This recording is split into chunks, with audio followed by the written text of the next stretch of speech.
This story stinks.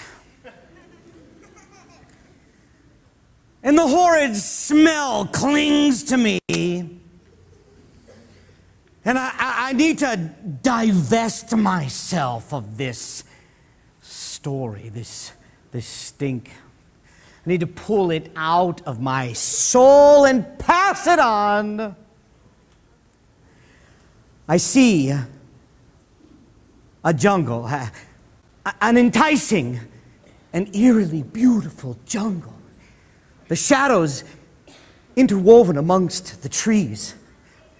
And nearby, a lagoon that gently caresses the moonlight. And under the moon, between the jungle and the lagoon, a cabaret, a dance hall, a rough-built, slatted dance hall.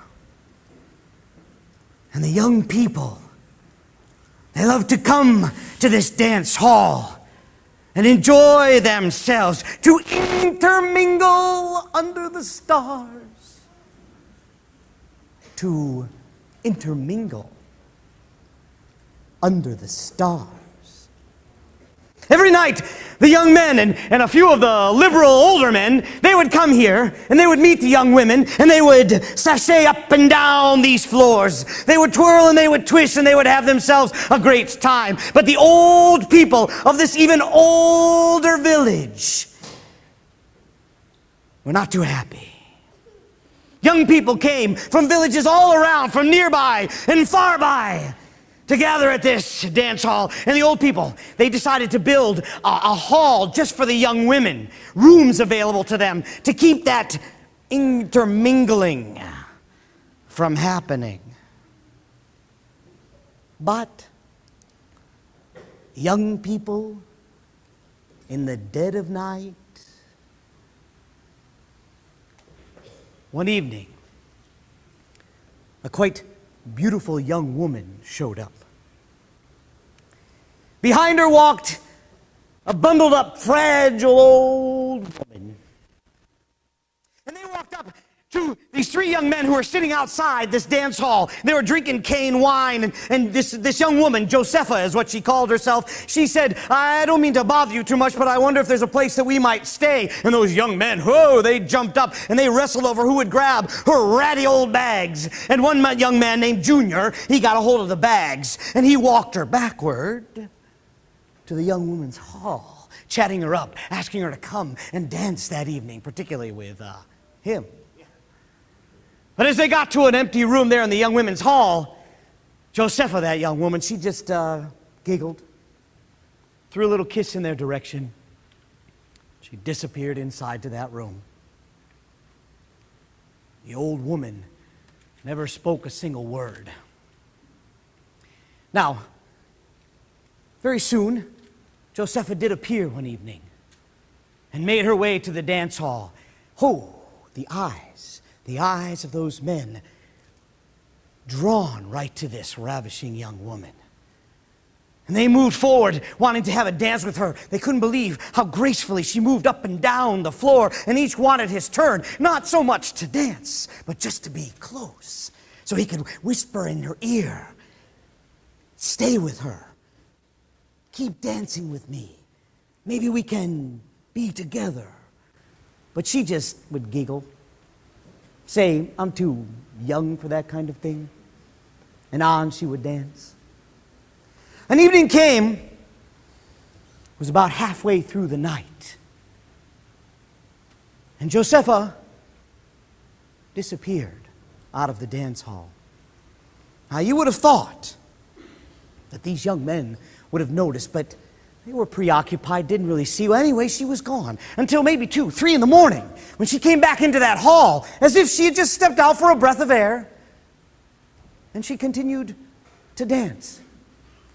Now, nobody spoke aloud what they were thinking because they knew what kind of intermingling went out in the night.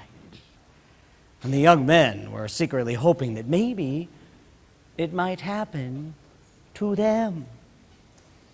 Well, for a couple of young men, it did. One young man named Junior, and another young man who happened to be named Junior as well, the two of them, they stayed outside the dance hall, and they waited for Josepha to see her disappear out of that dance hall.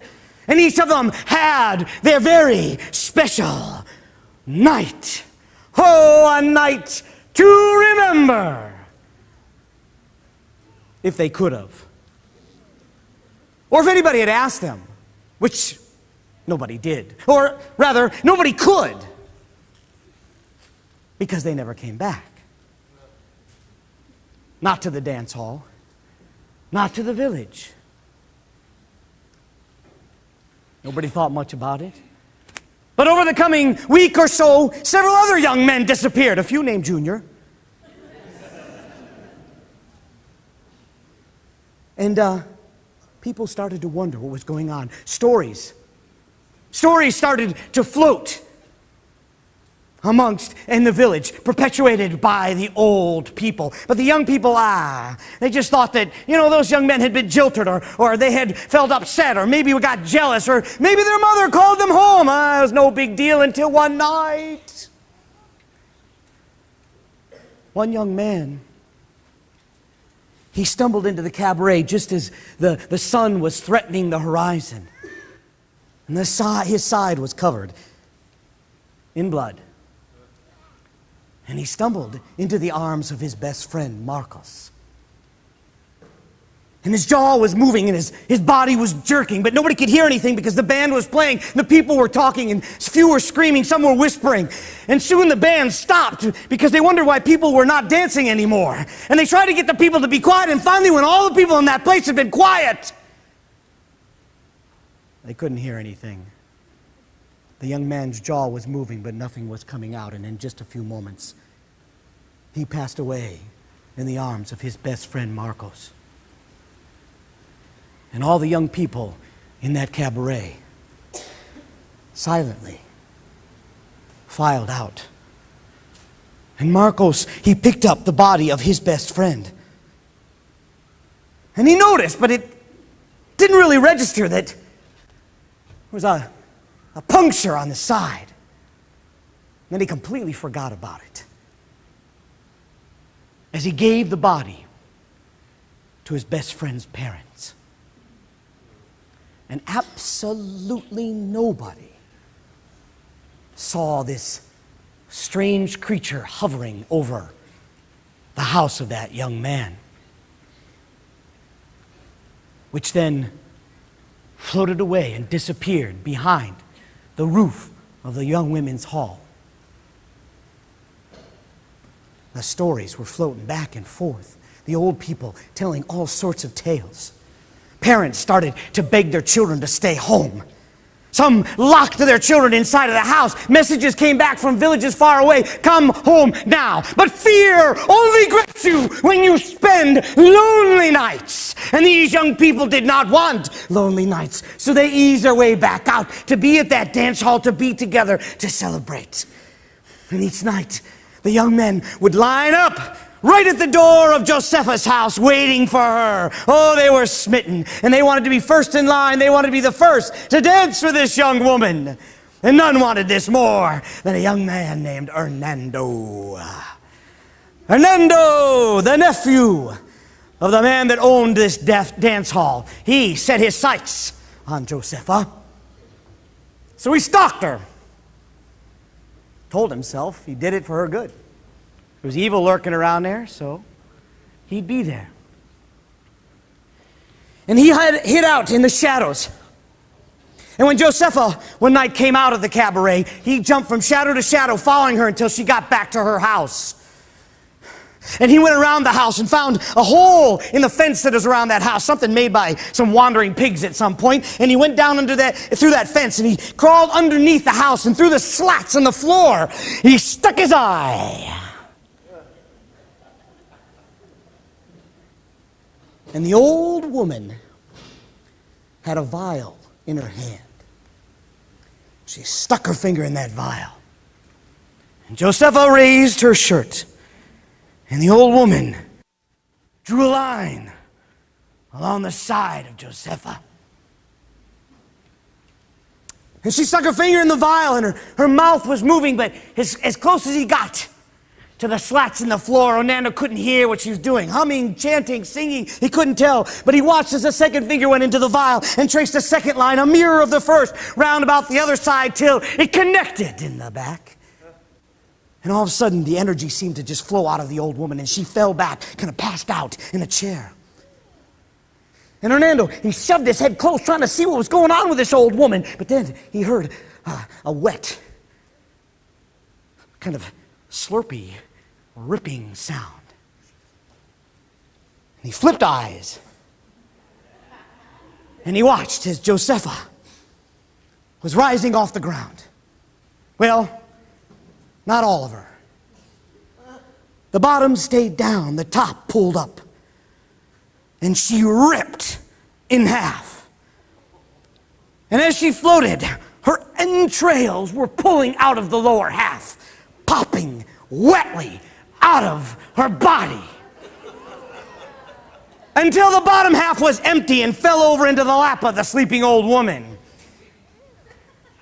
And as she hovered about, the entrails flicked, and a little bit got in Hernando's eye. And as he rubbed away, he heard a swooshing noise. And he looked up quickly, and that half Josefa thing was surging out the window. And he crawled along the ground, hardly thinking at all. And he got through that hole, and he watched as she disappeared amongst the branches. And without thinking a single thought, he pulled himself out and went running in that direction. But as hard as he ran, he just couldn't follow her. And he lost sight of her. And a thought started to come to his head. But as it did, he heard a muffled scream. And he made his way up to a large tree, and he peeked around the tree. And there lay a young man who was new to the cabaret. And that Josefa half thing, her entrails were wrapped around him. And she punctured his neck. And a tube-like thing came out of her mouth and slid into that puncture, and she started to slurp. And she started to slurp, and she slurped, and his body was jerking. And he reached out to try to grab her, but she held him down, and his energy was just pulling out as he jerked. And as his body wrinkled up, Josefa reached down, grabbed an arm, and snapped it. And she slurped, and she grabbed a leg, and she snapped it. And she slurped, and she snapped, and she slurped, and she snapped. Until she'd made a little bundle, as if she'd gone to the meat market. She wrapped her entrails around it, and she floated up into the air. And Hernando watched as she sailed away, but then she stopped, and she turned and glanced back. And as her eyes met Hernando's, he felt this huge jolt just throw him. Lost any breath that he had. And by the time he fought to get his breath back, he stood up, and it was quiet. No one was around. And finally a full thought came to his head. And he started running. He ran straight for the cabaret. And he called for his friends. Come, get out of there. Now, Josefa, her, let's go. And they were like, yeah, what about her? We're waiting for her to come. No, she's gotta out there in the woods. They're like, yeah, I can't wait. No, you've got to, please, she's getting right now. And the men, they stopped listening to him. They were looking over past his shoulder, and he wondered, and he turned, and there came Josefa. Her eyes right on Hernando. And she came right for him. She reached out and she grabbed him, and she started to dance. And Hernando tried talking to his friends. You've got to. But her eyes held him tight. Didn't matter anyway. The rest of the young men stood there. Now we see. Little stories to keep her all for your own. The jealousy was as thick as fog right then. And Hernando and Josefa continued dancing. And the thrill rising inside of Hernando squashed down any fear he was feeling. And he continued to dance with her. And he noticed that they were amongst the shadows in the trees. And then he started to grow fuzzy. He saw her eyes, but that was all it was. And he couldn't concentrate, he couldn't think. And he tried to shake it off. And when he opened his eyes, he was looking up at the sky. And something sat down in his chest and he couldn't breathe. And then bang, he felt something in his neck.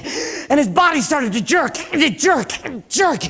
And he reached up to try to push it away, whatever it was, but it held him down. And he felt his strength pulling out of him as his body jerked and jerked. And the last thing he saw was a hand. He couldn't tell whether it was his or not. But as he sunk into a permanent dream, he certainly knew the blood was his. Such a lucky young man. For how many of these young men had the opportunity to be this close to this ravishing and famished young woman? But he would never know the joy that Josepha felt as she snapped his bones and slurped his blood until he was a nice little package that she could tuck under her arm and take back to the waiting old woman. Such a lucky young man.